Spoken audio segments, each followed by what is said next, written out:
सभी को नमस्कार। आज हम डिस्कस करने वाले हैं आईसीआईसीआई प्रूडेंशियल मैन्युफैक्चरिंग फंड के बारे में। अगर आप म्यूचुअल फंड्स में इन्वेस्टमेंट करते हो तो ये सेक्टर आपके लिए वन ऑफ द बेस्ट साबित हो सकता है आपके रिटर्न्स देने के लिए। अगर आप गवर्नमेंट देखोगे, इंडियन गवर्नमेंट मैन्युफैक्चरिंग के लिए बहुत सारा बूस्ट दे रहा है। जो पॉलिसी लिंक इंसेंटिव स्कीम से वो चल रहा है, जो छोटे छोटे स्टार्टअप से उनको मैन्युफैक्चरिंग के लिए प्रोमोट कर रहा है, और जो सब्सिडीज है वो बहुत बड़े स्केल पर दे रहे हैं। तो अगर आप मैन्युफैक्चरिंग सेक्टर में इन्वेस्टमेंट नहीं करते तो आपको बहुत सारी चीजें कंसिडर करना चाहिए इन्वेस्टमेंट करने के लिए।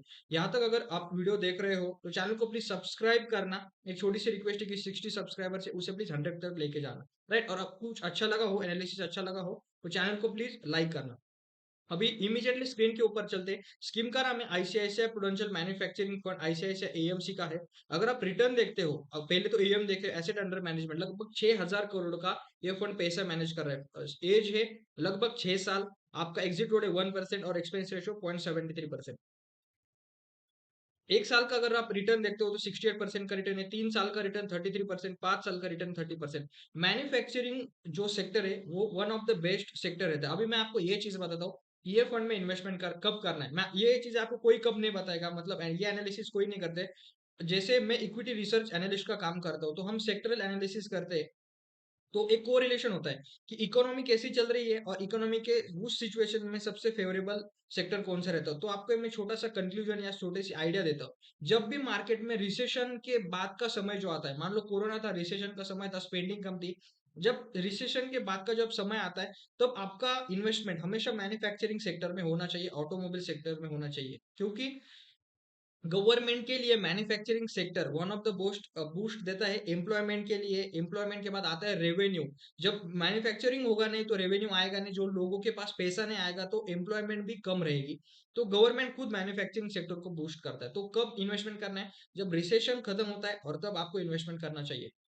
अगर आप पिछले एक सालों से देखोगे, 2 साल से 2022 तो पूरा कोरोना में गया, उसके बाद 2022 से अभी चल रहा है 2024। अगर आप ये 2 साल का समय देखोगे तो मैन्युफैक्चरिंग सेक्टर में बहुत आपको मैसिव रिटर्न जनरेट हुए। अगर आप एक साल का ही रिटर्न देखते हो तो 68%, नॉट अ बैड रिटर्न, मतलब 68 से 70% के अगर आपको रिटर्न मिल रहे हैं तो लगभग 2 साल में पैसा डबल ट्रिपल हो रहा है आपका, कंपाउंडिंग देखे तो। 3 साल का अगर आप रिटर्न देखते हो तो 33% का सीएजआर है, मतलब मिड कैप स्मॉल कैप से अच्छा आपको रिटर्न है। मैं हमेशा, मेरा एक सिंपल साइकोलॉजी रहता है कि हमेशा मिड कैप में स्मॉल कैप में इन्वेस्ट करने से अच्छा है आप एक सेक्टर चूज करो कि आने वाले समय के लिए, 1 साल के लिए, 1.5 साल के लिए कौन सा ऐसा सेक्टर रहेगा कि जो मुझे अच्छे रिटर्न देगा। वो चीजें आपको हमेशा कंसिडर करना चाहिए, क्योंकि हमेशा स्मॉल कैप रिटर्न नहीं देते, हमेशा मिड कैप रिटर्न नहीं देते, बट थीमेटिक फंड आपको अच्छे से रिटर्न देते हैं। बट उसके लिए आपका एनालिसिस बहुत अच्छे से होना चाहिए, डाटा आपके पास बहुत अच्छे से प्रेजेंट होना चाहिए, आपका एग्जिट फॉर्मूला आपके पास होना चाहिए। इन्वेस्टमेंट तो किया बट एग्जिट कब करना है, कब जो सेक्टर है उसके लिए खराब न्यूज कब आ रही है, या जो रेवेन्यू कम है वो कब आ रहा है, राइट। आपको ये कंसिडर करना चाहिए। अगर आप मैन्युफैक्चरिंग सेक्टर में देखोगे तो ये स्कीम में 95% का जो इक्विटी है उसमें से 52% लार्ज कैप में एलोकेट हुआ है, उसके बाद मिड कैप में 42%, स्मॉल कैप में 18, लगभग 19% का। अगर हम स्टॉक्स देखते हैं तो स्टॉक्स में अल्ट्राटेक सीमेंट है। डिटेल में पोर्टफोलियो एनालिसिस करते हैं तो आपको एक आइडिया आ जाएगा। नंबर ऑफ स्टॉक्स कितने, 77 स्टॉक्स है। टॉप 10 स्टॉक्स में लगभग 41% का इन्वेस्टमेंट है। अगर आप नीचे स्टॉक्स देखते हो तो मैन्युफैक्चरिंग फंड है, जब मैन्युफैक्चरिंग लगेगा तो ऑब्वियस सीमेंट लगेगा। तो सीमेंट सेक्टर जो अल्ट्राटेक सीमेंट है 6% की होल्डिंग है। मारुति सुजुकी, अगर आप रिजल्ट ट्रैक करते हो, छोटी सी बीच में बता देता हूँ, हम आपके लिए हर रोज क्वार्टरली रिजल्ट्स का अपडेट लाते हैं कि आज कौन से कंपनी का रिजल्ट आता है। उससे आपको ये हेल्प मिलती है कि आपको पूरे क्वार्टर में कौन सा सेक्टर अच्छा चल रहा है वो आपको पता चल जाता है। जस्ट आपको मैं बता देता हूँ, आईटी सेक्टर अगर आप देखोगे, आईटी सेक्टर और जो financial services and banking sector है वन ऑफ द बूस्ट रहेगा, क्योंकि हम क्वार्टरली एनालिसिस करते हैं। अगर आप आज का मार्केट देखोगे, आज 18 जुलाई 2024, आज अगर मार्केट देखोगे तो निफ्टी लगभग 150 पॉइंट से गिरा था, बट आईटी सेक्टर ने निफ्टी को पूरा ऊपर लेके गया। तो आईटी सेक्टर आने वाले समय में बहुत अच्छे रिजल्ट दे सकता है, ये आपको क्वार्टरली रिजल्ट्स में पता चल जाता है। Back to the manufacturing, ICICI manufacturing fund, उसके बाद आता है UltraTech cement, Maruti Suzuki, Sun pharmaceutical industries, Larsen and Toubro, Cummins India, Hindustan aeronautics, one of the best leading stocks है। JSW, without steel you can not see the manufacturing fund. Reliance industries, जो power का जो Reliance manufacturing कर रहा है EV batteries के लिए, तो ये मैन्युफैक्चरिंग सेगमेंट में आता है, right. Hero motor Bharat forge, Ambuja cement.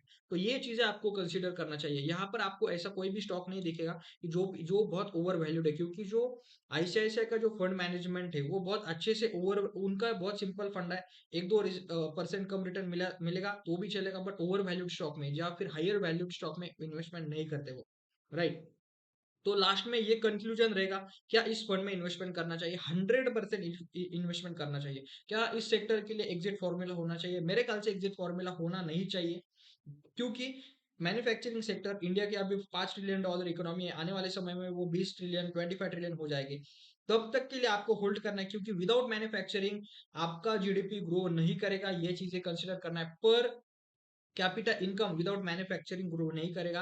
ये इंडिया को मालूम है, सभी लोगों को मालूम है। क्यों? तभी इस सेक्टर को लॉन्ग टर्म के लिए होल्ड करना, 10 साल के 15 साल के लिए, मेरे ख्याल से आपको 25-30% के सीएजीआर मिलना मतलब संभव है। क्योंकि चाइना, अगर आप देखोगे तो मैन्युफैक्चरिंग सेक्टर में one of the best economy है वो। तो इंडिया भी आने वाले समय में ऐसा दे सकता है, देख सकता है मैन्युफैक्चरिंग का पार्ट।